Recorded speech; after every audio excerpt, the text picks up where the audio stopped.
Students, आज के इस वीडियो में हम लोग बहुत ज्यादा इंपॉर्टेंट एक अपडेट के बारे में बात करने वाले हैं जो कि अभी यहाँ पे रिसेंटली अभी सुप्रीम कोर्ट में आज ही हुआ है। आपका जो 3 साल का जुडिशरी वाला नियम है उसको यहाँ पर चैलेंज करा गया है सुप्रीम कोर्ट के सामने एक रिव्यू पिटीशन के अंदर। और अब इस रिव्यू पिटीशन में क्या है, कैसे यहाँ पे चीजें प्ले आउट होंगी, क्या क्या बातें यहाँ पे कोर्ट के सामने रखी गई है, इस वीडियो में हम लोग यहाँ पे पूरी तरीके से अंडरस्टैंड करेंगे। मेरी आपसे एक रिक्वेस्ट ये भी रहेगी स्टूडेंट्स की प्लीज आप लोग हमारे चैनल संभव लोग को सब्सक्राइब करिए, बिकॉज यहाँ पे हम लोग रोज आपके LLM entrance exams, banking entrance exams और आपके जुडिशरी एग्जाम, जितने आपके एग्जाम्स होते हैं उसको लेके अपडेट, जब भी कोई नोटिफिकेशन आती है जॉब की या स्ट्रेटजी प्रिपरेशन की या एमसीक्यूज वगैरह, सब हम लोग यहाँ पे रोज वीडियोस बनाते हैं। प्लीज यहाँ पे चैनल को सब्सक्राइब करिए, हमारा व्हाट्सएप और टेलीग्राम ग्रुप जरूर ज्वाइन करिएगा, बिकॉज वहां पे आपको बहुत सारा जो मटेरियल होता है अपना पढ़ाई वगैरह का, आपके एमसीक्यूज वगैरह हो गए, अपडेट्स हो गए, वो वहां पे आपको मिलते रहते हैं। प्लीज ज्वाइन करिएगा। अब बात करना शुरू करते हैं यहाँ पे एग्जैक्टली हो क्या रहा है।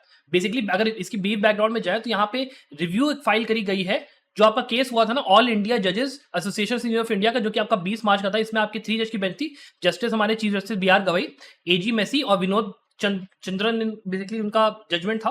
उसमें उन्होंने ये बोला था कि जितने भी आपके स्टेट्स हैं उनको अपना सिविल जज जो हमारा पीसीएसजे का एग्जाम होता है उसके अंदर रिक्रूटेड रोल के अंदर में ये उन्होंने मैंडेट कर दिया कि आपको 3 साल की मैंडेटरी प्रैक्टिस चाहिए, जिसमें आपको जो आपका सिटिंग एक जज होगा कोर्ट का, सिविल अपना सिविल कोर्ट का वगैरह का प्रिंसिपल जज, वो यहाँ पे जब तक आपकी उसको साइन नहीं करेगा प्रैक्टिस वाले, जब आपका प्रैक्टिस वाला सर्टिफिकेट बनता है आप यहाँ पे जुडिशरी के एग्जाम के लिए क्वालिफाई नहीं कर पाओगे। 3 साल की प्रैक्टिस मैंडेटरी करी। और इसमें इन्होंने ये भी कहा कि जो आपकी क्लर्कशिप होती है ना हाई कोर्ट में या सुप्रीम कोर्ट में, अगर आप जुडिशियल क्लर्कशिप करते हो तो वो भी यहाँ पे काउंट होगा। अब यहाँ पे एग्जेम्पशन उन्होंने ये कर दिया कि जो भी ऐसे आपके वैकेंसीज थे जो कि 20 मई 2025 के पहले आए थे, उनको उन्होंने यहाँ पे कह दिया कि आपके ऊपर ये 3 साल रूल मैंडेट नहीं होगा, लेकिन उसके बाद जो भी वैकेंसी आएगी 20 मई के बाद उस पे हम लोग ये रूल लगाएंगे। अब ये चीज को लेके हम सबको पता है कितना ज्यादा यहाँ पे दिक्कत हुआ सारे स्टूडेंट्स को, बिकॉज जो स्टूडेंट्स ऐसे हैं जिनके पास सच में यहाँ पे एक्सेस नहीं है, इतना हम लोग वो नहीं कर सकते, उनके लिए बहुत दिक्कत है। तो इसी के लिए यहाँ पे एक रिव्यू पिटीशन फाइल करिए 16 जून को। पिटिशनर्स हमारे एडवोकेट चंद्रसेन यादव सर है और आपकी फाल्गुनी मित्तल हैं।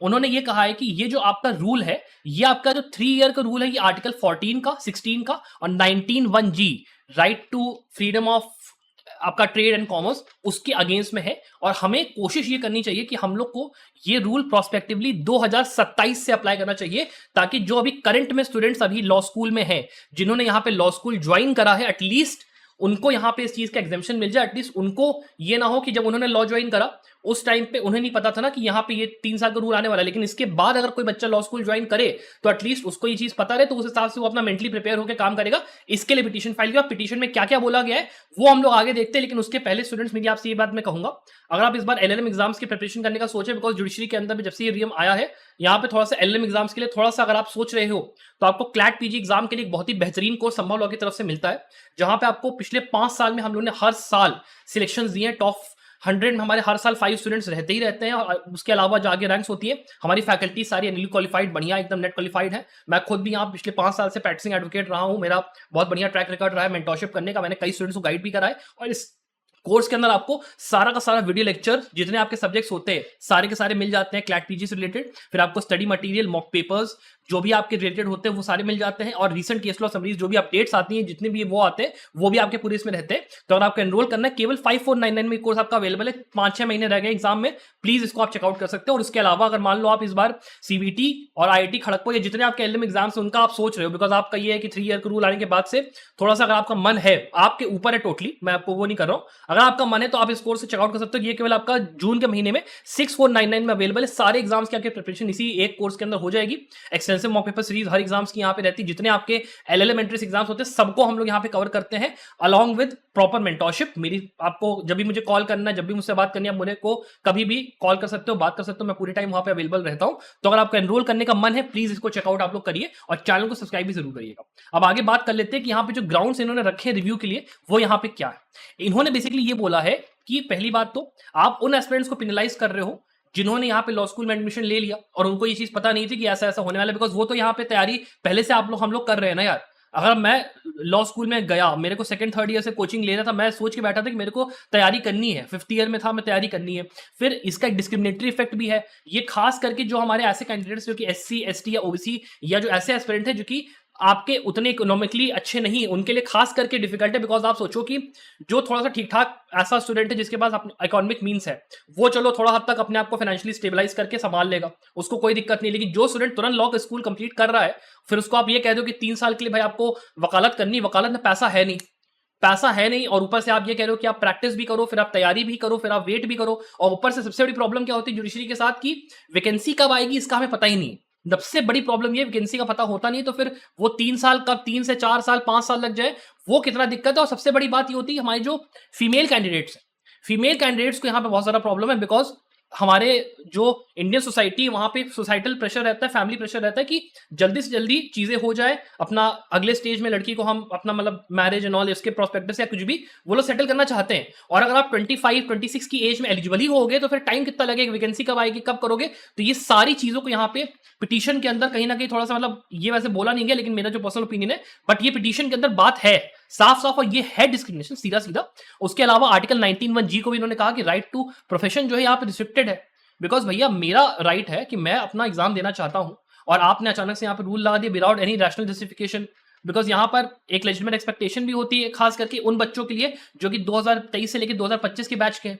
बिकॉज हमने अभी अभी लॉ स्कूल कंप्लीट करा, अचानक से एक दिन वर्डिक्ट आ गया और भैया कह दिया गया कि 3 साल का रूल अप्लाई कर दो। यार कैसे, हम सोच भी नहीं पा रहे हैं कि हमें अब यहाँ पे करना क्या है। अचानक से मेरी कितने स्टूडेंट से बात होती है जिनका कि मतलब विश्वास ही उठ गया, करियर में क्या करना है उनको बेचारों को समझ में नहीं आ रहा, लिटरली समझ में नहीं आ रहा। ये रिव्यू पिटीशन बहुत ज्यादा जरूरी है कि इसको एंटरटेन होना चाहिए कोर्ट के अंदर। एटलीस्ट 2 साल 3 साल के लिए इसको टालो, या एटलीस्ट आप जो नंबर ऑफ ईयर्स हैं उनको एटलीस्ट कम करो, रैशनल चीज करो। उसके अलावा फर्दर उन्होंने बोला कि कोई ऐसा एविडेंस नहीं है सुप्रीम कोर्ट जो उन्होंने अपना जजमेंट दिया कि जिसमें 3 साल के एक्सपीरियंस से आप ये कह पाओ कि जुडिशियल क्वालिटी इंप्रूव होती है। बिकॉज आप ये समझो कि इसके पहले जब वहां पे 3 साल का नियम था, वहां पे भी ये इन्होंने कह के हटाया कि भैया जो अच्छे सीरियस कैंडिडेट्स हैं हमें उनकी कमी पड़ रही है, क्वालिटी ऑफ जजेस गिर रहा था। बिकॉज जो अच्छा कैंडिडेट है जिसको कि सही में जज बनने का मन है, जो सही में तैयारी कर रहा है, वो जाएगा ही नहीं। बिकॉज जो ऐसा कैंडिडेट है जिसका कि मान लो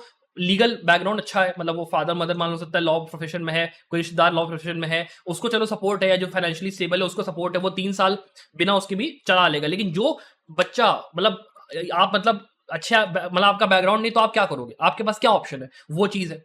प्लस उन्होंने एफिडेविट्स के ऊपर रिलाई करा, कोई ऐसा डेटा जो होता है ना, एक्चुअल डेटा, हाई कोर्ट ने चलो एफिडेविट दे दिया, सब कुछ करा, आपने उस पर रिलाई करेंगे, एक्चुअल डेटा कहां था, इंपेरिकल डेटा कहां था, उसके लिए इन्होंने बोला। अपार्ट फ्रॉम दैट उन्होंने कहा कि जो शेट्टी कमीशन था जिसने कि इसके पहले रिकमेंडेशन दिया था कि 3 साल का रूल को हमें जुडिशियल ट्रेनिंग के उसमें वो करना चाहिए, ठीक है, उसको इन्होंने यहाँ पे इग्नोर पूरी तरीके से करा। वो भी बहुत मतलब एक ऐसी चीज है। Apart from that there were other high courts जहां पे नागालैंड, त्रिपुरा, छत्तीसगढ़, पंजाब एंड हरियाणा, जिन्होंने इस चीज का अपोज किया था कि भाई नहीं आप ये मत करो। बाकी कोर्ट्स ने कहा, इन्होंने कहा मत करो, लेकिन आपने उसको भी ओवरलुक कर दिया। अपार्ट फ्रॉम दैट अगर आप फेडरलिज्म और जुडिशियल ओवररीच की बात करते हैं, देन ऑल्सो ये जो है ये फेडरल गवर्नमेंट जो है ये आप एक जुडिशियल डिक्टेट डाल रहे हो स्टेट लेवल सर्विस रूल्स के ऊपर। बिकॉज अगर आप ये मान के चलो कि एक आपकी सेंट्रल अथॉरिटी है, वो स्टेट्स को बता रहा है कि तुम्हें क्या करना है, मतलब हर अगर आप ये कर देते हैं एटलीस्ट जजमेंट के अंदर में कि you would have said that her state अपने हिसाब से अपना अपना देख ले। हाँ तुमको जुडिशरी के रूल्स मैंडेटरी करने, किसी को 1 साल करना है, किसी को 2 साल करना है, वो अपने हिसाब से करे, जैसे मध्य प्रदेश में पहले हुआ, बाकी जगह में वो आप कर लेते, हर स्टेट का अपना, तो बच्चा अपने हिसाब से देख लेता किसकी तैयारी करनी किसकी नहीं करनी। लेकिन आपने सबके ऊपर उठा के एक ब्लैंकेट रूल दे दिया कि 3 साल का भैया होना चाहिए। वो चीज कहां तक ठीक है, that is the biggest point यहाँ पे रखा है। उसके अलावा सुप्रीम कोर्ट की जो आर्टिकल 141 में है पार्ट पावर, हाँ चलो भैया रूल मेकिंग पावर है, supreme court can make a law, ठीक है मान लिया, लेकिन क्या ये एक कोर्ट पॉलिसी मेकर का काम नहीं कर रही है? आप ये सोच के देखिए, क्या ये पॉलिसी मेकर का काम नहीं है? बिकॉज जो काम यहाँ पे होता है कि गवर्नमेंट करे, पार्लियामेंट करे, वो काम आप कर रहे हो। उसके ऊपर से जुडिशियल कॉम्पिटेंस का एक असम्पशन आप लेके चल रहे हो कि प्रैक्टिकल एक्सपीरियंस से आपको जुडिशियल स्किल आ ही जाएगी। अब ये सोचिए मैक्सिमम में जो रियलिटी है वो आप भी जानते हैं, मैं भी जानता हूं कि 3 साल का नियम तो आया है और ये कहा गया है कि हाँ भैया लोग जाएंगे प्रैक्टिस करेंगे, लेकिन रियलिटी में प्रैक्टिस की तरीका जो होता है इंडिया में, ये सबको पता है कैसे होता है कि भाई जाओगे, वकालतनामे साइन हो जाएंगे, उस पर से आपकी थोड़ी जान पहचान होगी, बार काउंसिल वाले लिख के दे देंगे, किसी जज के थ्रू साइन वाइन होके सारा काम हो जाता है, बच्चे उतने में तैयारी करते हैं, जिनके यहाँ पे ठीक ठाक वो होते, सब कुछ रहता है। ये चीज है साफ साफ, ये रियल है। यहाँ पे आप सोचोगे ना, जब आप बेसिकली कोर्ट ये मतलब सुप्रीम कोर्ट को अगर basically if they are thinking कि हाँ भैया मतलब 3 साल का नियम ले आए तो किसी तरीके से जादू से यहाँ पे जुडिशियल स्किल डेवलप हो जाएगी स्टूडेंट्स के अंदर, भाई ऐसा नहीं होने वाला। हाँ, ऐसा होगा कि देयर विल बी 20%, 35, 40% स्टूडेंट्स जो कि सही में सीरियसली जाएंगे, प्रैक्टिस करेंगे, जो कि सीरियसली उस चीज को लेंगे, बट मैक्सिमम स्टूडेंट्स यहाँ पे कोई ना कोई लूपहोल ढूंढ लेंगे उस चीज को ओवर रीच करने के लिए। और वही स्टूडेंट्स ढूंढ पाएंगे जो कि थोड़े से रिसोर्सफुल होंगे। उन स्टूडेंट्स का क्या, जिनके पास सही में रिसोर्सेज नहीं है, उनके लिए हम क्या कर रहे हैं, सबसे बड़ी बात वो है। और आपके पास कोई यहाँ पे अप्रोच बचता नहीं है। उसके अलावा यहाँ पे रियल वर्ल्ड इंप्लीकेशन अगर हम लोग देखा जाए तो यहाँ पे सिंपल सी बात है कि जुडिशियल कोचिंग्स के अंदर, चलो वो तरह की बात है, उसकी मतलब नहीं है ज़्यादा उससे, मतलब चलो वो भी चीज़ एक है कि यहाँ पे हर बच्चे ने यहाँ पे एक, उन्होंने छत्तीसगढ़ का एग्जांपल लिया कि ड्रॉप ले लिया, उससे हमें ये समझ में आता है कि भैया देखो यहाँ पे कितना ज़्यादा स्टूडेंट यहाँ पे छोड़ रहा है। यहाँ पे बेसिकली कि हमें मन ही नहीं है अब यहाँ पे जुडिशरी की तैयारी करने का, बिकॉज 3 साल का नियम बहुत ज़्यादा लंबा है। उसके बाद यहाँ पे जैसे मैंने कहा वुमेन, रूरल जो हमारे कैंडिडेट्स हैं जो कि थोड़ा सा विलेज साइड से आते हैं, और फाइनेंशियली वीक स्टूडेंट जो है, सबको यहाँ पे मार्जिनलाइज आपने कर दिया। क्योंकि भैया यहाँ पे वो स्टूडेंट जिसके पास सही में पैसा नहीं है, वो नहीं है, कैसे अपने आपको 3 साल सस्टेन करेगा। उसके बाद प्रोफेशनल डिसएडवांटेज भी क्या, PSU, law forms, corporate law forms, उनको भी यहाँ पे आपने एक्सक्लूड कर दिया कि भाई अगर मान लो मैं एक वर्किंग प्रोफेशनल हूँ पीएसयू के अंदर, मान लो मैं किसी बैंक में जॉब कर रहा हूँ या मैं लॉ फॉर्म में जॉब कर रहा हूँ, आपने मेरी प्रैक्टिस को कह दिया कि कूड़ा है। लिटरली आप मतलब ये कह रहे हो कि जो हाई कोर्ट के अंदर या सुप्रीम कोर्ट या डिस्ट्रिक्ट कोर्ट में बंदा प्रैक्टिस कर रहा है, दैट इज एलिजिबिलिटी। बट मैं अगर कॉर्पोरेट लॉ में हूं, या मान लो मैं अगर वैसे कर रहा हूँ, पीएसयू में काम कर रहा हूँ, कुछ भी मैं कर रहा हूँ, तो मेरी जो डिग्री, मतलब मेरी जो एक्सपीरियंस है उसका कोई वैल्यू नहीं है, ये कैसे पॉसिबल है। मतलब ये चीज भी इन्होंने यहाँ पे मेंशन करा। इसके अलावा इन्होंने बोला कि यहाँ पे जब ये बेसिकली करंट आउटलुक ये है कि पिटीशन जो फाइल हुई है वो अभी लिस्टिंग के लिए यहाँ पे सुप्रीम कोर्ट में चली गई है। और यहाँ पे पॉसिबल आउटकम्स क्या है, बेसिकली वो समझ ले कि यहाँ पे हो सकता है कि अगर ये पिटीशन सुन ली जाए, मतलब यहाँ पे देखिए चीफ जस्टिस हमारे BR गवाई सर है, अब अगर वो सुनते हैं तो ठीक है, 2027 तक अगर डेफर हो जाती है तो एटलीस्ट एक ब्रीदिंग रूम तो मिलेगा ना, ब्रीदिंग रूम मिलेगा स्टूडेंट्स को कि हाँ एटलीस्ट जो तैयारी हम लोग कर रहे थे वहां तक 2027 तक एटलीस्ट 2 साल हमारा इंक्रीज हो जाए। तो जो स्टूडेंट यहाँ पे पहले से लॉ स्कूल में एंटर कर चुके हैं उनके साथ तो ये एटलीस्ट नाइंसाफी ना हो। उसके बाद जो स्टूडेंट्स मान लो एंटर करते हैं उनको एटलीस्ट पता है कि हाँ भैया मैं लॉ फील्ड में एंटर कर रहा हूँ, जुडिशरी में ऐसा ऐसा होने वाला है। लेकिन अगर ये चीज डिसमिस होती है, रूल अगर स्टे करता है, तो फिर ये कहीं ना कहीं स्टूडेंट्स का नुकसान है। कहीं ना कहीं जो एक चीज है ना कि जुडिशरी के अंदर में हमें अच्छे कैंडिडेट्स चाहिए, अच्छे जजेस चाहिए, साफ साफ लगता है यहाँ पे कि वो चीज नहीं होगी। सिंपल सी बात है, नहीं होगी। और यहाँ पर ये है कि जो मतलब बेसिकली वाइडर सिग्निफिकेंस ये है कि जुडिशरी के अंदर में जो पॉलिसी रूल है उसको, और यहाँ पे जो इम्पैक्ट होगा एक्सेस, डाइवर्सिटी और क्वालिटी ऑफ जजेस की जो लोअर जुडिशरी में आएंगे उनके ऊपर सीधे सीधे इम्पैक्ट है। और अगर ये जजमेंट मान लो रिव्यू पिटीशन सक्सीड करती तो it will be a very very humongous and a very very welcome step मेरे हिसाब से, कि ये चीज होनी ही चाहिए कि आपका ये जो एटलीस्ट 2 साल के लिए टल जाए, या फिर एटलीस्ट कोशिश ये हो कि ये एटलीस्ट 1-2 साल आप रख लो, बाकी JTRI में ट्रेनिंग अपनी बढ़ा दो यार, कुछ कर दो। लेकिन इतना ज्यादा 3 साल का गैप बहुत ज्यादा है। या फिर आप एटलीस्ट स्टेट्स को ये पावर दे दो कि वो लोग अपने हिसाब से अपने रूल्स बनाए, जिसको मन है वो अपना रखे, जिसको मन नहीं है वो ना रखे। बिकॉज कई ऐसे स्टेट्स जिन्होंने इसके पहले भी 3 ईयर का रूल रखा हुआ था, ये 2 ईयर का रूल रखा हुआ था, वो अलग की बात थी, बाकी जगहों में नहीं रखा हुआ था, उनका मन था यार। लेकिन आपने ब्लैंकेट जो ये लगा दिया, वो मेरे हिसाब से तो इज नॉट समथिंग जो कि मतलब मैं समझता हूँ कि सपोर्टिव है। और ये पूरी तरीके से मतलब यहाँ पे मेरे हिसाब से तो आर्बिट्रेरी रहा है। बट अब देखते हैं यहाँ पे रिव्यू पिटीशन में क्या होता है। मैंने आप लोगों को पूरा वो बता दिया है कि ओवरव्यू यहाँ पे पिटीशन में क्या क्या बोला गया, एंड आई होप यहाँ पे जस्टिस प्रिवेल करे, मेरी बस यही होप है। अगर आपको वीडियो पसंद आए स्टूडेंट्स, वीडियो को लाइक और शेयर जरूर करिएगा। I wish the very very best of luck for your success.